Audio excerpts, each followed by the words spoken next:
17वां गणतंत्र दिवस है और दूसरा, पहली बार गणतंत्र दिवस की परेड देश की नारी शक्ति को समर्पित है।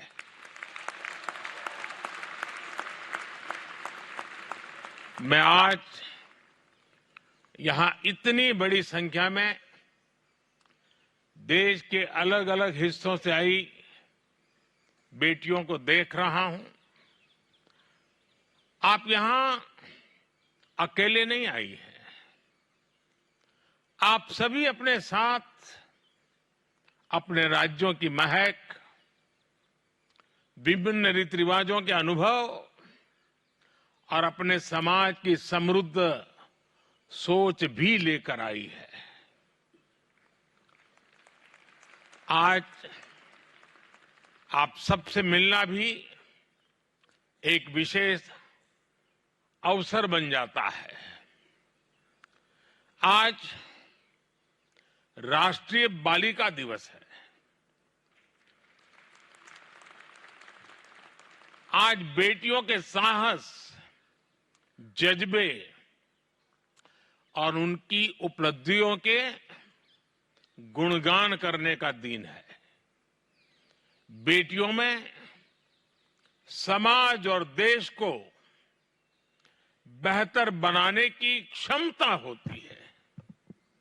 इतिहास के अलग अलग दौर में भारत की बेटियों ने अपने फौलादी इरादों और समर्पण की भावना से कई बड़े परिवर्तनों की नींव रखी है।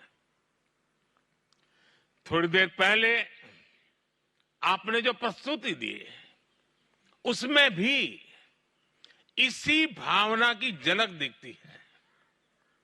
मेरे प्यारे साथियों, आप सभी ने देखा होगा कि कल देश ने एक बड़ा निर्णय लिया है। ये निर्णय है जननायक कर्पूरी ठाकुर जी को भारत रत्न देने का। आज की युवा पीढ़ी के लिए कर्पूरी ठाकुर जी के बारे में जानना, उनके जीवन से सीखना बहुत जरूरी है। ये बीजेपी की हमारी सरकार का सौभाग्य है कि उसे जननायक कर्पूरी ठाकुर को भारत रत्न से सम्मानित करने का अवसर मिला। बेहद गरीबी और सामाजिक असमानता जैसी चुनौतियों से लड़ते हुए वो राष्ट्र जीवन में बहुत ऊंचे मुकाम पर पहुंचे थे। वो 2 बार बिहार के मुख्यमंत्री भी रहे थे।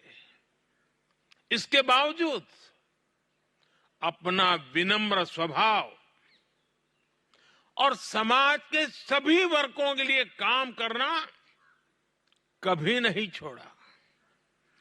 जननायक कर्पूरी ठाकुर हमेशा अपनी सादगी के लिए जाने जाते रहे। उनका पूरा जीवन सामाजिक न्याय और वंचितों के उत्थान के लिए समर्पित रहा। आज भी उनकी ईमानदारी की मिसाल दी जाती है। गरीब का दुख समझना, गरीब की चिंता कम करने के लिए प्रयास करना, गरीब कल्याण को अपनी प्राथमिकता बनाना, गरीब से गरीब लाभार्थी तक पहुंचने के लिए विकसित भारत संकल्प यात्रा जैसे अभियान चलाना, समाज के पिछड़े और अति पिछड़े वर्गों के लिए निरंतर नई योजनाएं बनाना, हमारी सरकार के इन सभी कार्यों में कर्पूरी बाबू के विचारों से मिली प्रेरणा आप देख सकते हैं। आप सभी उनके बारे में पढ़ें, उनके आदर्शों को अपने जीवन का हिस्सा बनाएं। इससे आपके व्यक्तित्व को एक नई ऊंचाई मिलेगी। मेरे प्यारे नौजवान साथियों, आप में से कई लोग ऐसे भी होंगे जो पहली बार दिल्ली आए होंगे। गणतंत्र दिवस को लेकर आप उत्साहित हैं, लेकिन मुझे पता है कि कई लोगों को पहली बार ऐसी कड़ाके की ठंड का अनुभव हुआ होगा। हमारा देश तो मौसम के मामले में भी विविधताओं से भरा पड़ा है। इतनी ठंड और घने कोहरे के बीच आपने दिन रात रिहर्सल की और यहां भी गजब की परफॉर्मेंस दी। मुझे पक्का विश्वास है कि जब आप यहां से अपने घर जाएंगे तो आपके पास गणतंत्र दिवस के अनुभवों के बारे में बताने के लिए काफी कुछ होगा। और यही तो इस देश की विशेषता है। विविधताओं से भरे हमारे देश में सिर्फ एक राज्य से दूसरे राज्य में जाने भर से ही जीवन में नए अनुभव जुड़ने लग जाते हैं। मेरे प्यारे दोस्तों, आपकी पीढ़ी को आपके शब्दों में जेन जी कहा जाता है, लेकिन मैं आपको अमृत पीढ़ी मानता हूं। आप वो लोग हैं जिनकी ऊर्जा अमृत काल में देश को गति देगी। आप सभी जानते हैं कि भारत ने 2047 तक विकसित देश बनाने का संकल्प लिया है। अगले 25 वर्ष देश के लिए, आपके भविष्य के लिए बहुत अहम है। हमारा संकल्प है कि आपकी इस अमृत पीढ़ी का हर सपना पूरा हो। हमारा संकल्प है कि आपकी अमृत पीढ़ी के सामने अवसरों की भरमार हो। हमारा संकल्प है कि अमृत पीढ़ी के रास्ते की हर बाधा दूर हो। जो अनुशासन, फोकस माइंडसेट और कोऑर्डिनेशन मुझे भी आपके परफॉर्मेंस में दिखा, वही अमृत काल के संकल्पों को पूरा करने का आधार है। साथियों, अमृत काल की इस यात्रा में आप मेरी एक बात हमेशा याद रखिएगा कि जो करना है वो देश के लिए करना है।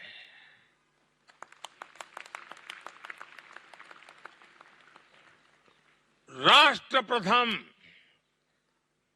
नेशन फर्स्ट, यही आपका गाइडिंग प्रिंसिपल होना चाहिए। आप जो भी करें, पहले ये सोचें कि इससे देश का क्या फायदा होगा। दूसरा ये कि अपने जीवन में कभी भी विफलता से परेशान नहीं होना है। अब देखिए, हमारा चंद्रयान भी, वो भी तो पहले चांद पर लैंड नहीं हो सका था, लेकिन फिर हमने ऐसा रिकॉर्ड बनाया कि चांद के दक्षिणी छोर पर पहुंचने वालों में नंबर 1 बन गए। इसलिए हार हो या जीत, आपको निरंतरता बनाए रखनी है। हमारा देश बहुत बड़ा है, लेकिन उसे छोटी छोटी कोशिशें ही कामयाब बनाती है। हर छोटे प्रयास का महत्व है, हर तरह का योगदान महत्वपूर्ण है। मेरे नौजवान साथियों, आप मेरी सबसे बड़ी प्राथमिकता है। आप में दुनिया को नेतृत्व देने की क्षमता है। मैंने लाल किले से कहा था, यही समय है, सही समय है। ये आपका समय है। यही समय आपका और देश का भविष्य तय करेगा। आपको अपने संकल्पों को मजबूती देनी है, ताकि विकसित भारत का लक्ष्य हासिल हो सके। आपको अपने ज्ञान का विस्तार करना है, ताकि भारत की मेधा दुनिया को नई दिशा दे सके। आपको अपनी क्षमताएं बढ़ानी है, ताकि भारत विश्व की चुनौतियों को हल करने में महत्वपूर्ण भूमिका निभा सके। सरकार अपने युवा साथियों के साथ कदम से कदम मिलाकर चल रही है। आपके लिए आज अवसरों के नए मार्ग खोले जा रहे हैं। आपके लिए आज नए सेक्टर्स में मौके बनाए जा रहे हैं। आपके लिए स्पेस सेक्टर में आगे बढ़ने के नए रास्ते बनाए जा रहे हैं। आपके लिए ईज ऑफ डूइंग बिजनेस पर जोर दिया जा रहा है। आपके लिए रक्षा क्षेत्र में प्राइवेट सेक्टर की जगह बनाई गई है। आपके लिए नेशनल रिसर्च फाउंडेशन को स्थापित किया गया है। 21वीं सदी में आपको किस तरह की आधुनिक शिक्षा की आवश्यकता होगी, हम इस पर फोकस करते हुए काम कर रहे हैं। हमने देश के एजुकेशन सिस्टम में रिफॉर्म किया है। आज आपके पास अपनी मातृभाषा में हायर एजुकेशन पाने का अवसर है। आज आपके सामने किसी स्ट्रीम या सब्जेक्ट से बंधे रहने की बाध्यता नहीं है। आप कभी भी अपनी पसंद का विषय चुनकर पढ़ाई कर सकते हैं। आप सभी को रिसर्च और इनोवेशन से ज्यादा जुड़ना चाहिए। अटल टिंकरिंग लैब से क्रिएटिविटी और इनोवेशन को बढ़ावा देने में बड़ी मदद मिलेगी। जो छात्राएं सेना के साथ जुड़कर करियर बनाना चाहती है, उनके लिए भी सरकार नए अवसर बनाए हैं। अब विभिन्न सैनिक स्कूलों में भी छात्राएं भी दाखिल ले सकती हैं। आपको पूरे विश्वास के साथ आगे बढ़ना है। आपका प्रयास, आपका विजन, आपका सामर्थ्य भारत को नई ऊंचाइयों पर पहुंचाएगा। साथियों, आप सभी वॉलेंटियर्स हैं। मुझे खुशी है कि आप अपनी ऊर्जा को सही दिशा में लगा रहे हैं। आपको इसे कम नहीं समझना चाहिए। ये किसी के पूरे जीवन का सबसे महत्वपूर्ण हिस्सा है, जिसके अंदर अनुशासन का भाव हो, जिसने देश में खूब यात्राएं की हो, जिसके पास अलग अलग प्रांतों और भाषाओं को जानने वाला दोस्त हो, उसके व्यक्तित्व में निखार आना स्वाभाविक है।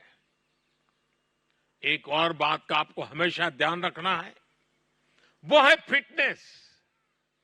वैसे मैं देख रहा हूं आप सभी फिट है।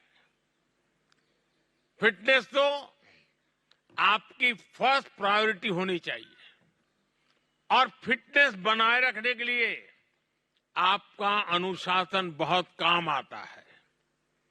मोटिवेशन हो सकता है कभी कम हो भी जाए, लेकिन वो अनुशासन ही होता है जो आपको सही रास्ते पर रखता है। और अनुशासन को मोटिवेशन बना लेंगे तो समझिए हर मैदान में जीत की गारंटी है।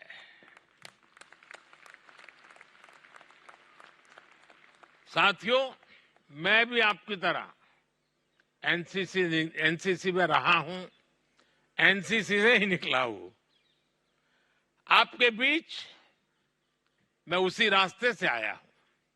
मैं जानता हूं कि एनसीसी, एनएसएस या कल्चरल कैंप जैसी संस्थाएं युवाओं को समाज और नागरिक कर्तव्यों के प्रति जागरूक बनाती है।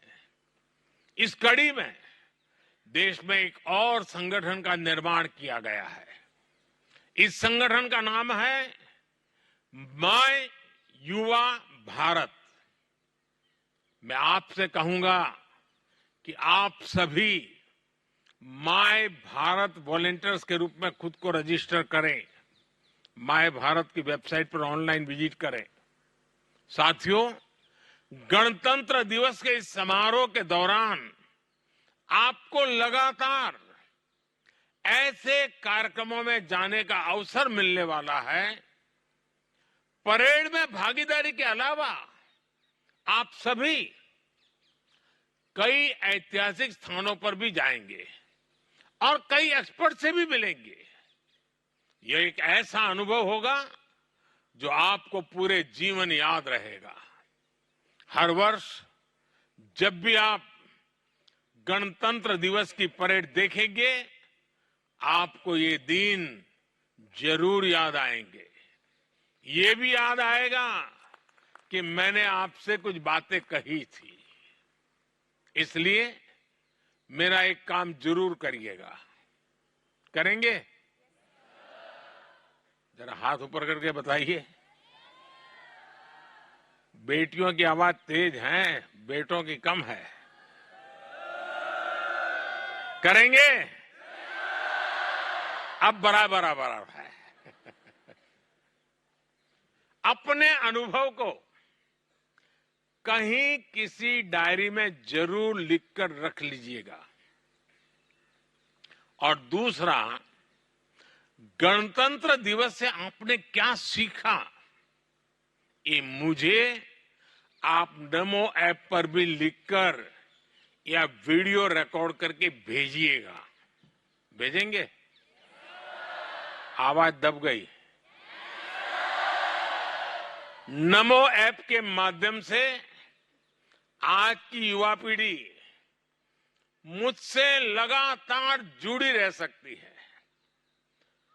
और आप भी जेब में जब आपका मोबाइल रखेंगे ना, तो आप दुनिया को कह सकते हैं कि नरेंद्र मोदी को मैं अपनी जेब में रखता हूं।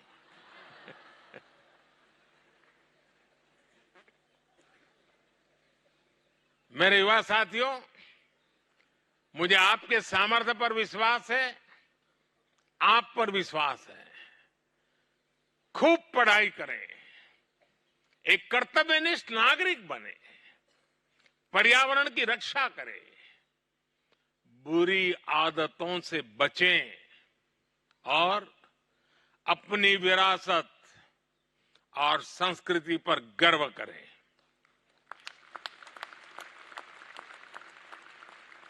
आपके साथ देश का आशीर्वाद है। मेरी शुभकामनाएं हैं। परेड के दौरान भी आप छाए रहे, सबके दिल जीते, मेरी यही कामना है। आप सबको बहुत बहुत धन्यवाद। पूरी शक्ति से मेरे साथ बोलिए, हाथ ऊपर करके, भारत माता की, भारत माता की, भारत माता की, वंदे वंदे वंदे वंदे वंदे वंदे वंदे वंदे वंदे। शाबाश।